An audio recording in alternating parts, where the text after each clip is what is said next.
Alors, concernant le livre Loup noir d'Antoine Guillopé, alors c'est un livre sur lequel j'ai beaucoup travaillé l'an dernier avec les primaires, en leur demandant de bien regarder l'illustration et puis d'essayer d'imaginer un texte.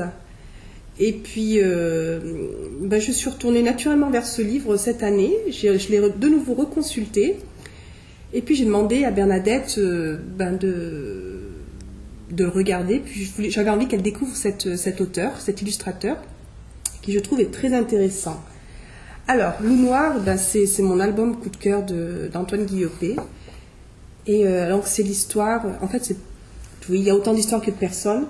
C'est un enfant qui va entrer dans un espace et il va lui arriver... Aide-moi Bernadette, qu'est-ce qui va lui arriver? Moi je dirais c'est un enfant qui est en train de... ce qu'on voit au début, c'est il part dans les bois, il y a de la neige. De toute façon, la neige tombe, il part dans les bois... Non, au début, la neige, elle ne tombe pas. Non, il rentre, il est là. Non, il fait froid.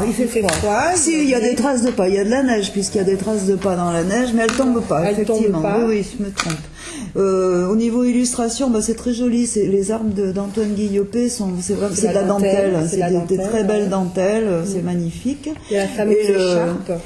La fameuse écharpe, j'ai découverte plus tard, donc je ne vais pas en parler tout de suite. Je ne l'ai pas vue tout de suite en le lisant, c'est plus loin que je l'ai vue. Alors donc, voilà, c'est un garçon qui a un sac d'écolier sur les épaules et qui est en train de marcher dans la neige. Au départ, le style est très épuré, il n'y a pas... C'est noir et blanc, voilà, faut le dire, on n'a pas dit c'est noir et blanc, c'est très épuré, ça fait penser un peu à de la linogravure comme principe, c'en est peut-être d'ailleurs, c'est pas quelque chose, il n'y a pas de détails dans les formes, dans les personnages, c'est des grosses masses de noir et de blanc.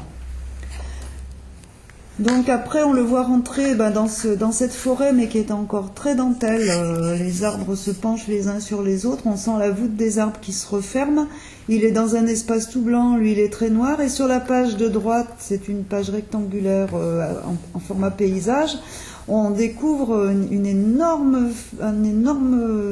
figure avec deux yeux et on se dit que c'est une tête de loup quoi.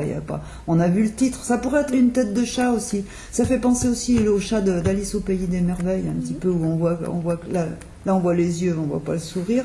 Mais en même temps par les branches il est un petit peu...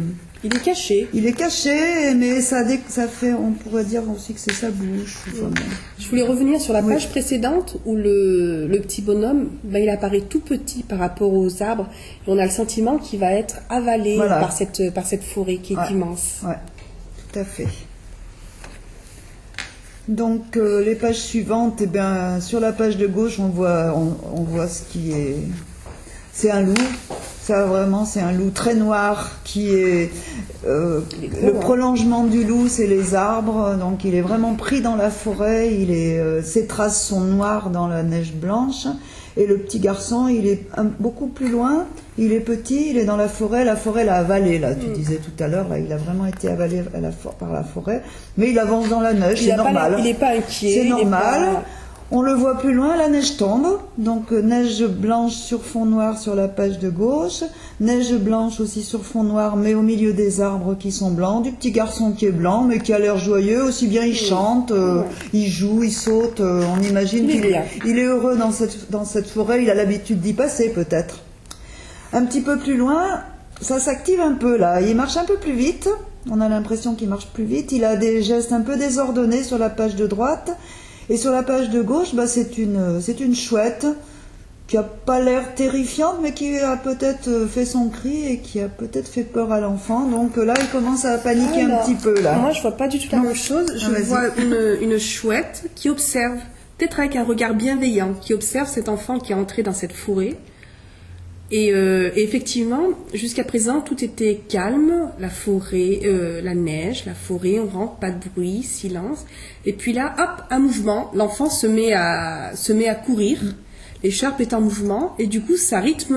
L'écharpe est en mouvement et à ses pieds il y a des morceaux de neige qui virevoltent, qui sont donc avec des formes, c'est plus rond là, il y a des formes carrées, il y a des formes bizarres, on sent qu'il commence à paniquer. Voilà. L'illustration est plus rythmée, on avance. Il commence à avoir peur. Il y a quelque chose qui chose qui se passe. Voilà.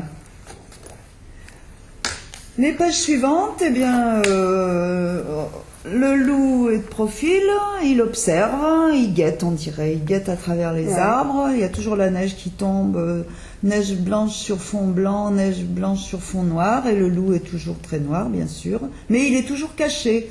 Sur la page de droite, là, l'enfant, visiblement, il court plus vite encore, parce qu'autour de ses pieds, la neige, les petits morceaux de neige sont encore plus en mouvement. Ouais. Et on a le sentiment que la neige tombe sur lui. Voilà. Regarde, et on le voit de face maintenant. Ouais. La neige tombe sur lui et les arbres s'écartent. C'est pris de dessus. Ouais. C'est pris de dessus et donc les troncs d'arbres ils contournent la page en s'écartant. Et là, on sent que il faut qu'il essaye d'aller vite là. La page suivante, c'est la gueule du loup énorme, avec la gueule ouverte, avec des crocs, avec des flocons de neige qui pourraient être aussi des crocs là. Et puis tout le reste de la page, c'est de la neige blanche sur fond blanc. Les poils sont bien hérissés du loup. Le regard, c'est un triangle qui est pas du tout rassurant. Non. Et puis pareil, tout le bas de la gueule du loup, les poils sont bien hérissés. On a peur. On a peur et on suppose, l'enfant a peur. Et là, l'enfant, c'est là où j'ai découvert son écharpe et sa tête. Et je me suis dit, oh, on dirait le Petit Prince de Saint-Exupéry. C'est le mouvement de l'écharpe du Petit Prince. Voilà, c'est un peu anecdotique parce que du coup, là, on sent bien, il a la tête tournée, l'écharpe qui vole. Là, il est paniqué. La forêt l'encercle, les troncs sont très raides. Le haut de la page est fermé par un espace tout noir avec de la neige, mais qui ferme vraiment le. Alors, il est peut-être paniqué parce qu'il a entendu un bruit. Certainement, oui. Il a pas vu le loup encore. Il a entendu. Oui.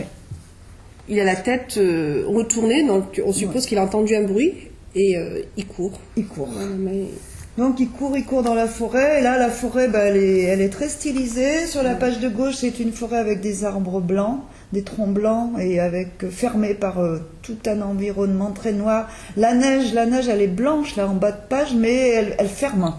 C'est pas une neige dans laquelle on a envie d'être, quoi. Elle est en train de tout enfermer et elle enferme une petite histoire là, qui se passe comme dans un théâtre de marionnettes. En fait, ça fait un petit théâtre. Il y a le loup qui est en train de sauter sur le petit enfant, l'écharpe qui s'envole, les bras qui partent dans tous les sens. On a l'impression même qu'il a plusieurs bras. On ne sait plus bien combien il en a. Le loup fait voler en éclats de la neige et on sent que là, ça devient dramatique, quoi. Alors, et c'est là où nos chemins se séparent, Bernadette et moi, parce que c'est là où on commence à avoir une lecture complètement différente. Parce que là, moi, j'ai vu un tronc d'arbre qui est penché. Oui. Et les autres sont bien perpendiculaires. Ah, c'est là où tu vois l'arbre qui tombe. Voilà. D'accord. Et du coup, cet arbre-là qui vient casser, pourquoi est-ce que celui-ci, il est comme ça et pas... D'accord. Ah ça, oui, effectivement, je ne l'avais pas vu, celui-ci. Et donc, dans la page suivante... en fait, si, parce que ce que tu dis, là, moi, j'avais bien pensé que c'était un arbre qui était tombé, mais en même temps, je le voyais comme aussi une ombre. Du coup, sortant de l'arbre tombé, qui est plausible, mais j'avais pas vu ce que tu disais, qui est plausible, mais en même temps, je me dis, c'est plus une ombre qu'un arbre qui est tombé. Donc le loup, il est devenu tout blanc, là, il est plus noir, et il saute sur le petit enfant qui est devenu, lui, noir, avec une ombre très noire en dessous de lui. Ça, je viens de le découvrir, je l'avais pas vu en première lecture. Et donc, ce petit enfant, il est... Pardon ? Les racines. Oui, il y a les racines. Tu parlais du rêve. Ah oui, je sais plus comment dire ça. Bon, on verra si ça revient, parce que pour l'instant, Oui, si, il y a l'idée du rêve, l'idée de l'imaginaire, c'est que... je sais plus comment le dire, je l'avais trouvé tout à l'heure. Mais je le vois plus à la page suivante où, effectivement, c'est les sommets des arbres là qui tournent comme dans certains films où on arrive sur les sommets des arbres. Et puis là, le tronc d'arbre, il fait une barrière. D'un côté, il y a des empreintes de pas, l'enfant est arrivé jusqu'au tronc, et de l'autre côté, il se passe une scène qui est aussi très fermée par les pieds des arbres, et dans lequel il n'y a pas de retour possible. Je crois que c'est Nadia, tu disais ça tout à l'heure. Hein. Il n'y a pas de retour possible. Là, il a avancé.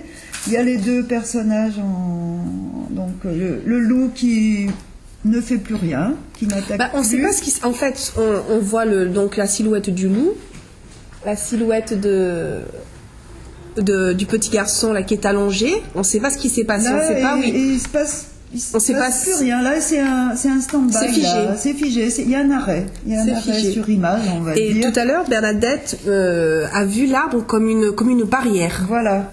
Une barrière comme un non-retour à ce qui s'était passé précédemment. Voilà. Et du coup, de nouveau, là, j'ai eu une nouvelle interprétation. Et je me suis dit, mais cette barrière, ce non-retour, est-ce que cet album, finalement, ne serait pas un album initiatique ?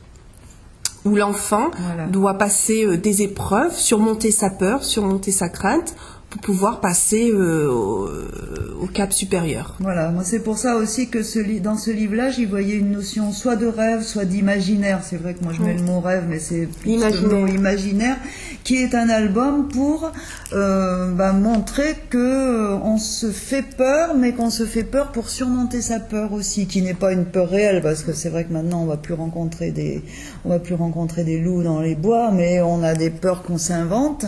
Et bon, moi je disais le mot rêve, mais c'est le mot imaginaire qui est le plus juste, hein, c'est vrai que là-dessus. Et je viens de découvrir dans l'image de gauche que je n'avais pas vu, l'oiseau. La chouette. La chouette. C'est la chouette qui s'envole au-dessus des arbres. Je l'avais pas vu, je viens juste de le voir. Alors, est-ce que cette chouette, justement, n'était pas là pour observer et peut-être protéger. Voilà, et puis observer si le rituel se déroulait bien. Peut-être, oui. Et du coup, elle s'envole, donc mission accomplie. Elle peut partir. Elle s'en va, voilà. Exact.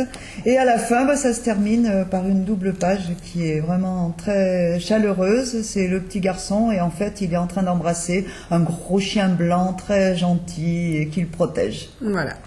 Et sur la dernière page de la couverture, donc à nouveau un grand espace blanc, des arbres tout un peu petits sur le côté gauche. C'est la fin de la forêt. C'est la fin de la forêt et on découvre tout à fait sur la droite, des lumières, des rectangles, des carrés, des lumières, des immeubles d'un village ou d'une petite ville. Ouais. Et donc on quitte la forêt, on arrive dans un lieu plus civilisé, où on n'a plus peur. Ou peut-être on n'a plus peur.